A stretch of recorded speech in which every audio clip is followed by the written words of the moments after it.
Good morning, good evening, good afternoon, everyone. It's V the Guerrilla Economist coming to you live. We have none other with us than the man, the myth, the legend himself, aka the Crypto Cowboy, and he is here to share with us the Monday market preview of all the price action that's happened and is going to happen. Now is the place to learn. So put your thinking caps on, boys and girls, because we're about to go to school. And with that being said, Cowboy, what's going on, buddy? We're having an exciting couple of days in the markets, and I'm glad to hear, though, first of all, that you are feeling better. I know the gorilla. I don't know what it was. Was it the monkey simian flu, bro? I'm sorry, the simian pig flu. That's what I had. The simian pig flu. The swine pig. Yeah. The swine pig. It was horrendous. What did you call it? You called it swine monkey? That's what you call it. Something like that. The monkey swine flu or something like that. Yeah, it sounds like an insult, like from a German officer in like Indiana. Swine pig. Swine. Yeah. But yeah, dude, I'm glad you're feeling better. I had a nasty cold there. There was like a fever and everything there a couple weeks ago. So everybody's getting sick, man. 'Tis the season of the chemtrails. That's just what they do. Yeah, there's been actually some of the guys in the what room were posted some stuff on there. I guess like the amount of aluminum found in the aluminum, barium, and all the other garbage. Yeah, it's awesome, man. It's wonderful immunosuppressants because they love us, man. They love us. That's why they love us. Yeah, that's the whole thing. It's they want to take care of us. So the whole idea is that I get my finances in order so that I can get myself and my family to a place where I don't have those kind of problems. Exactly. And if you want to get that done, you just go to watchustrade.io, watchustrade.io, or go to wt.live, what.live. And you have the 7 for 7 special, folks, still running, highly popular. Great way for you to get involved and start learning how to trade by watching Z and Cowboy trade. Check it out. Watchustrade.io. 7 days for $7. You can't beat it with a stick, man. Can't beat it with a stick. Cowboy, what's the latest, bro? Oh yeah, it's a kind of an interesting time with Bitcoin. It was a little unpredictable. So I'm gonna bring out this chart really quick. So we have this big consolidation that happened, and this is going back into December. December had this big kind of a run up halfway through the month. I'm gonna shrink the screen a little bit here, and we went from our yearly low, this 3,100 area. By the way, we're looking at the Binance price. This is based in Tether. So we dipped briefly down to 3,160 or so, and then we went up and tested 4,200, which is a resistance. And then we kind of, we kind of came back into this consolidation, this triangular consolidation. So I just kind of drew these boxes that show resistances and supports, and these orange colored ones are kind of like the local resistance and support, and the blue ones are more of like the longer term. And I guess I could draw probably like a blue resistance up in this kind of order block right here, this 4,200 area, because we tested that, and then we had a swing failure up here and came back down to the 3,500 area, which was a bit of a supported C back here. So, with TA, with the technical analysis, I do pay more attention to structure, market structure, price action than anything else. You have a lot of people who focus on things like Fibonacci, and Fibonacci is great. Fibonacci I use for confluence. So, basically, I see structure doing this. And also, by the way, Fibonacci, says that this level area is important as well. So it's kind of like a secondary way of confirming things. So we had, the alts were having fun and still are. Actually, we had some good alt calls. I know Z just killed it. Crypto Neko's killed it with ADA and another call or two the last few days. So, the alts are doing great. Ethereum, Neko's also called Ethereum, and people have just been writing that up. It's been really fun. I know Ethereum has a fork and all that. And when Bitcoin does this triangular consolidation, I'm going to stretch this out so everybody can see a little bit better. What you have here is just basically market exhaustion. You have a bit of price discovery where the buyers and the sellers kind of meet, they're about as strong as each other, and then everybody just gets tired of buying and selling because the price stays where it is, and you have this consolidation. And during that time, like say that's kind of when alts will run and things like that. And I drew this chart, and I actually posted it on TradingView. My TradingView is Crypto Cowboy 2030. If you guys want to take a look at that, and it was going to go up or down. So, you know, it kind of followed this consolidation for a minute, and it broke upward, which is awesome. The wider chart does have some things that we can take a look at. But as we can see here, you know, it broke upward. It didn't even care about this local resistance at 3,900. It just blew through it like it was nothing. So what I thought would happen in this case kind of didn't. It just happened. Well, it did, but it happened a little bit higher.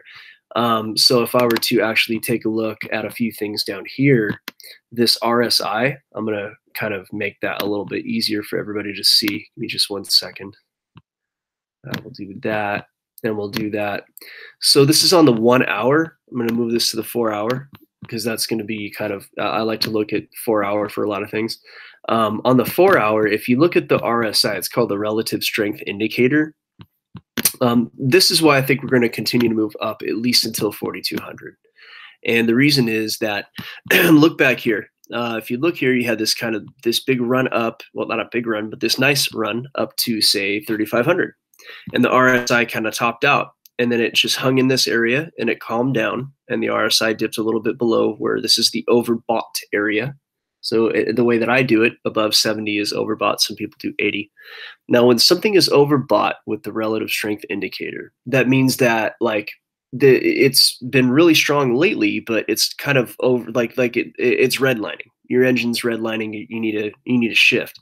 So basically, it's going to shift. It's going to calm down, and then we actually went way overbought, and then we calmed down, and then we went way overbought, and then we just kept going up and up with price. So that right there is, I think, kind of a preview as to what's going to happen here. I don't know that it's going to go up that much. It might go less, it might go more, but I think just for the kind of the short term in the next few days, I think we're going to see the RSI. It might already be calm enough to go back up. It might come down a little bit more. And then I think that once it does that, and it could easily happen today, I think we're going to go up and retest that 4,200. So that's like the short term on Bitcoin. The midterm is best looked at, I think, with the daily chart. And, you know, there's this meme-ish, like kind of easy to see for all the new traders, head and shoulders with like all the coins right now. But a lot of times Bitcoin will sort of shape all the rest of the coins. So the price action is not that natural for a lot of your altcoins. But this really is a legit head and shoulders bottom. So some people call it an inverted head and shoulders. Some pretty professional people I know say that that's actually not the appropriate terminology, but that same person has also told me that people just use their own terminology, and it doesn't matter as long as what you're doing works. So I'm going to go ahead and do this head and shoulders bottom, inverted head and shoulders.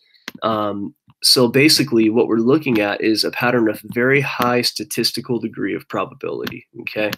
So a head and shoulders, it can also look like this. It can come up, and then it can head and shoulder this way. That's your kind of your classic head and shoulders right here.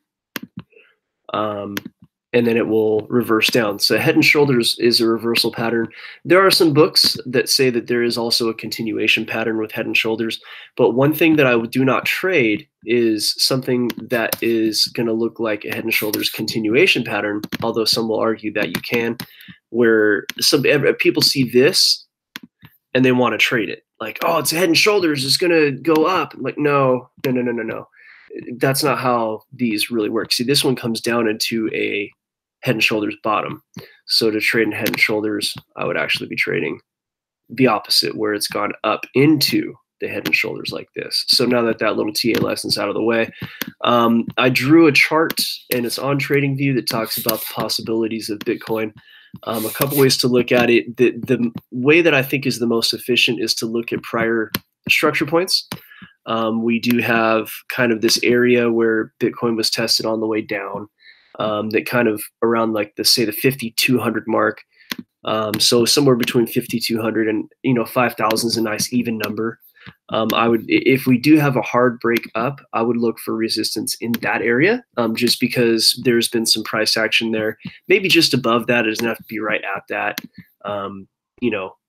Also, if you look at a Head and Shoulders, the most it's going to play out on a Head and Shoulders, if you're going to do it by the metrics, is going to be a 1-to-1 measured move. So you go from the head to the neck, you measure that, and then you actually will put that here if it breaks out, which it hasn't yet, by the way. Head and Shoulders is not complete on this. This price hasn't reached the neckline, but a lot of people are very confident that it will. And if it does, then, again, that 1-to-1 measured move kind of puts us in that 5,000 range. It's kind of like a safe, like if you reach 5,000, there's a really good chance it's probably going to want to fall. Bitcoin's tricky. Sometimes it doesn't do that. But I can tell you a lot of the market right now is optimistic. Of course, there's always that chance that people will, like, say your market makers will come in and they'll take advantage of people being optimistic because people have placed a lot of long bets. And when that's the case, you have a lot of trades like, say, longs that are kind of placed right here, or they're either in the long already, or and if somebody's long, they have stop losses, and the stop losses are probably just below this right shoulder right here. So if we do have any kind of market maker games, then they will probably shove it down to this area, and then who knows what they'll do after that. That's, this can happen. TA doesn't always play out. In fact, market makers are very adept at doing this kind of thing. So let's just say, like, if we complete this Head and Shoulders, I'm saying we can go up as high as 5,000. I know 4,400 is an important level as well. We have a lot of action around the 4,400 right in this area as well. So we might only go, say, about this high. So literally, though, full disclosure, I'm in Bitcoin right now. I have a stop loss that the room knows about. But I'm in, and I'm in a couple of alts and things like that. One of them is not going as well as I'd hoped, but the others seem to be okay. And overall, optimistic based on TA. And if somebody plays games, then somebody plays games. So that's the market outlook on Bitcoin. And when Bitcoin goes up, the alts tend to follow. It's the big boat carrying all the little boats, pulling them away, man. And yeah, although when Bitcoin does like those hard upward moves, we do sometimes see alts dump out. Mm-hmm. I was in a coin called IOTX, Internet of Things, and I had a nice, it was a good call. Bitcoin jumped up and stopped us out of IOTX, and unfortunately, I was like, it's a small coin, I'm going to stay out of it, and I played the odds on that, and it actually ended up going up past my targets if I'd have got back in, but. I'm a more conservative trader. I don't play games like that. So, very well said. Last few minutes that we have. What else do you see that's on your radar? On the radar, you know what? I mean, in the kind of the long term, I know 3,000 is our area of the meme-ish support. It's where everybody thinks the support is, or a lot of people do. So we more or less bounced off of that. I mean, there's always that chance that we have seen the bottom and that's it. So that would be really exciting. There's also the chance that we go down. I know a lot of people feel that there's more downside. And so the great part about it is that, because we're in the market, like we are, because the people in the what room are actually watching the shorter term trends. Those shorter term trends give clues to the longer term trends. So that's, in this case, how I got optimistic is when we broke this sort of 3,900 and we stayed above it. I'm like, okay, well, for the short term, we're going to go up. And so I'll ride that up and I'll have stop losses to lock in that profit. So, that's great because we'll get the profit. If price goes down, we'll get stopped out of it. We'll just buy back in down low. So in the big picture, yeah, sure, we could sink down into the mid, like, say, I don't know, 2,800 or even lower. We could also, I think 6,000 is kind of our ceiling right now for the next several months. I think that price is going to kind of go up towards 6,000. And, that's kind of the range that we're looking at right now. Yeah, I kind of see that. It's going to be interesting, man. It's going to be interesting nonetheless. Anybody in the comment section want to look at a specific coin before we call it in? Yeah, if you see a V, call it out. For some reason, I'm not looking at that right now. Got it. Let me just go into there real quick. My screen is a little buggy. Hold on. I can give it to you here. Hold on. ETH, man. Ethereum. Okay, yeah. Let's do ETH. Let's do ETH, and we'll take it from there. Sure. Well, yeah. Neko's called Ethereum. Actually, both of us got in. Neko's called it first. I got in on a day trade long, and Ethereum is running on not really right now. You can always chart resorts. You can always chart and resistances. You can always do that. But the thing about Ethereum is that, you know, we're dealing with a hard fork. I think it's actually a series of hard forks coming up. So we'll get a little bit of a freebie on the show today. As a matter of fact, did we happen to post the show in the room or anything? Not that I know of. All right, I'll repost it for everybody. That kind of sucks. Let me do that now. Give me 1 second. Well, actually, the show's almost over. We'll apologize to everybody. But so with Ethereum, we're kind of looking at we just broke past like this bit of a resistance right here, and I was actually charting this for my guys in the room this morning. So up until here, we kind of bumped on this. I'm looking at Bitcoin price, by the way. I prefer to look at that. We can always look at USD because people still look at that. It's to look at coin market cap. Let's see what's in. This is an important exercise, guys, to look at coin market cap. So let's do this. When people ask me to chart an asset that is often traded, say, in like dollar price or tether price, but it's also in Bitcoin price, I go to coin market cap, I click on the coin, I look at markets, and I try to determine, you know, are more people trading this in like dollars or are they trading this in Bitcoin? And right now, wow, interesting. Let's see here. Looks like a lot of people are trading it in ZEC over at LBank. That was unexpected. But aside from that, you got Tether. So you do have one BTC on BBox, but the rest of these, the looks like most everything is being traded in the USD, aka Tether price. So it's probably actually better to look at ETHUSD or USDT, really. So looking at that, what do I see? I see a big resistance probably right here at the structure point. I would actually draw this as an order block like this. This is going to be an area I think that Bitcoin's going to have, or that Ethereum is going to have a hard time getting past this blue box that I just drew. And, you know, it's been, the news is starting to get old. Everybody knows the forks are coming. I think the forks are coming like this week, if not today. I don't really know. I haven't paid quite as much attention to it. I don't think there's a whole lot of room to go up for Ethereum. It's gone up. It's had its rise. We're not in the bullest of conditions. If you ignore this wick, it actually kind of looks like a rising wedge, which tend to play bearish. But that's if you ignore the wick, and I'm going to for the moment. So if we do have a drop, then we can calculate it something like that. Yeah, so I mean, Ethereum, what I think will happen is, depending on like the dates of the forks and all that, when the fork's over, it's probably just going to drop to this level somewhere around there. You know, it may or may not. I mean, I know that the market's kind of tricky right now with Bitcoin. But with Ethereum, I wouldn't be getting into it right now. In fact, I would be considering getting out of it because I think the profit's been made. I think the Ethereum party is over for the moment. Let me drop down to the 4 hours to see if I can read anything a little bit better. Yeah, so I mean, arguably, we are looking at a potential head and shoulders top with a positive sloping neckline, very positive sloping neckline. You know, something like this, maybe it's kind of got a little bit of a complex left shoulder there, or maybe a complex head, if as it were. So yeah, I would, just based on that head and shoulder, you could drop as much as this, which would make a lot of sense because there's this structure shelf right here, kind of bunch of price action right there. So this could be played 1, 2, 3. Yeah, this is a bullish trend.